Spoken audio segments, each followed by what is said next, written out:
That beat going crazy.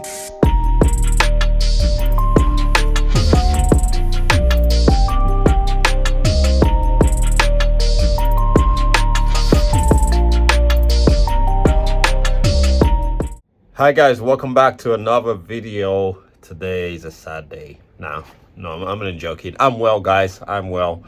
So I had a little mishap yesterday, and part of the reason why I had this mishap was obviously I'm a new rider, number one, so kind of had to expect this to happen at some point, but also lack of knowledge as well, which is why I'm doing this video, to be honest, because I just want to share a little bit of knowledge or something that I learned that hopefully helps somebody not to be in the same position that I was in. So we're going to have a look at the bike first. I'm going to explain what happened, guys, yesterday, and yeah, we'll just take it from there. All right, guys, firstly, let's look at my baby, my poor baby. So this is what we've got. We've got damage fairing here. We've got damage down the bottom here. We had we can see we got damage here. This is the side that I fell on. This is just been replaced, or yesterday I replaced it. This is the end result of my brake lever smashed. I mean, these are aluminium and they're quite weak and they're old, obviously, so they're quite brittle. So that's smashed. Thankfully, no damage along this side. I think we literally scraped on this peg here, and that literally stopped it from damaging the bike. Similar thing here. I think it had a little scrape here. You guys can see it. So when it fell, it basically went up like that and scraped here. And a little bit on the brake here. So this is very common, I guess, on bikes. They always got bent pegs. Luckily it didn't bend or anything. So yeah, basically pretty much it damages this lower fairing, and this fairing snapped here as well. A little bit of bruising here as well, and obviously a little bit on the light. So nothing major, more cosmetic. Thankfully nothing mechanical except for this. But obviously, since I've been building the bikes, I had a spare. So literally 5 minutes after this happened, I just went and replaced this, and I was back out on the road. I didn't want to let it keep me down. So what happened? I went for a ride yesterday. You guys remember I did the video where I put the wheels on, torqued everything up, brand new tires. So the first time these tires have rolled on the road was when I went for my first ride. So I put the wheels on here. I've come out of my house. I've got it's got a quiet road here. Went up the top of my road, and you turn right onto the main road. So as I turned right, I was waiting for clear space to go, and basically I pulled out from stop. So I give it little revs like I normally do, you know, nice and controlled, not too much power. And as soon as I started taking my turn to the right, the whole bike just slid. Front wheels, back wheels, everything just slid.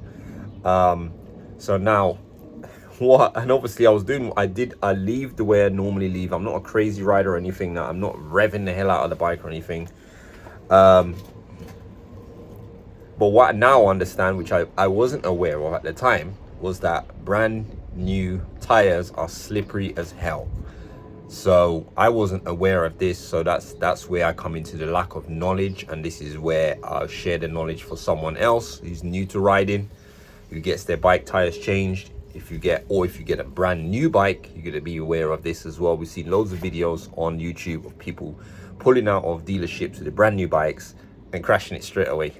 And now I understand why in many cases. So basically the tires are super slippery when they're new, and you need to break them in for probably about 100 miles or so.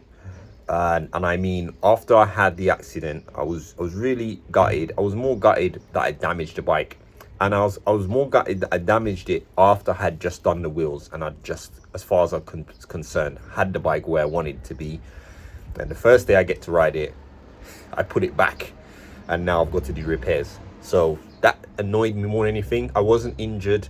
I didn't hurt myself. I didn't, you know, I fell probably going about a couple of miles, 3-4 miles an hour or something. Waking up the next day, I do feel a little bit sore on my hip. So there's a little minor bruise there. I didn't feel it at the time, but nothing to complain about. But basically, yeah, so the tires, they are super slippery, so they've got sort of like a shine to them, and that needs to be worn off so that they can start gripping again. So obviously, if you get your tires changed, you can't ride the bike how you were riding before you got them changed. And when I got the wheels put on yesterday, after I took the bike back home, which was literally 50 meters from my house, took it back home, changed the brake handle, and I had to do a little minor securing to the fairing where it broke, and then I went back out again, bearing in mind I was taking it super easy, because I tell you, I would ride in a straight line slowly, and I would swivel the bike left to right, and I would just feel it like gliding on, like it was on ice. Like, that's how slippery this thing was. So I went for a ride. I actually went to the bike shed. Some of you might know the bike shed. Really cool spot. I watched the eMotoGP race there yesterday. I had lunch there, had dessert, all that stuff. It was really nice. Loads of bikers there. You get to see other bikes. People love the NC30. When I pulled up, the guy was just telling me, the guy who works there was telling me an RC30 he had just left, so I totally missed that, so I've never actually seen one in the flesh. But yeah, he was absolutely loving. They really like the NC30 when I go out with it, and it was just annoying to, like, the first time I've had it out how I want it to be and sort of show off the bike, it's damaged, you know what I mean? But you know, it is what it is, you know, sod's law.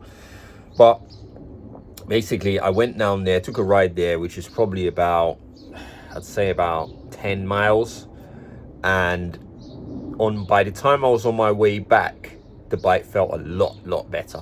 It's not 100% there, but it felt a lot better.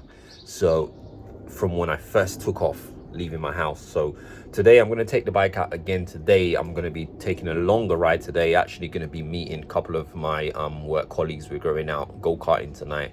So I'm going to be riding the bike there today. Probably going to go to Ace Cafe first, which is about a 10-mile ride, and then I'm going to ride another probably 10 miles or so, and then maybe another 15 miles home. So I might do 30-40 miles today. So I'll be taking it easy, and I just want to break these tires in as soon as possible. So yeah, this is, I guess, a warning, an educational based on life experience of when you get new tires, to be very careful, and be just understand that they're going to be, you would think in your mind, oh, got brand new tires, they're going to be grippy and all this stuff, and it's the total opposite, you know. So all of you experienced bikers will have known this. Probably some of you have had fallen off your bikes. You've all learned it from experience, or so at least someone's told you. But in my case, I had no idea about this, and this is all new to me. I've done the research after the fact, because I was like, why are these tires so slippery? Did some Google researching and found this is a very common thing. So at least I know now, moving forward. So thankfully it happened on my first turn, when I was literally moving off at very low speed, rather than it was, you know, I was going 30 miles an hour somewhere, or taking a corner down the road or something. So, you know, I'm thankful for that. So, but yeah, guys, just wanted to show you this video, educational. The bike is fine, I'm fine. So obviously I'm gonna have to get this repaired. It looks like it's gonna be fairings, because it's completely broken, a piece off, and actually realized that piece is missing only when I got home yesterday. I was like, oh, I should have looked for that piece. I went up the road looking for it. I couldn't find it in the road anywhere, so it's probably gone off somewhere, I don't know. So, you know, these are Chinese fairings anyway, so I'll eventually just gonna get another set. And I guess that's one good thing about not spending too much on those fairings. And if they were OEMs and I had spent lots of money painting them, I would have been real pissed right now. So it cost me about £300 or something like that. So I can get another set, you know, and replace them. So, well, guys, that's it for this video. So hope this has helped somebody and saved somebody from what I went through. So yeah, that's it, guys. So until the next video, I'll see you soon. Take care. Thanks for watching. Going crazy.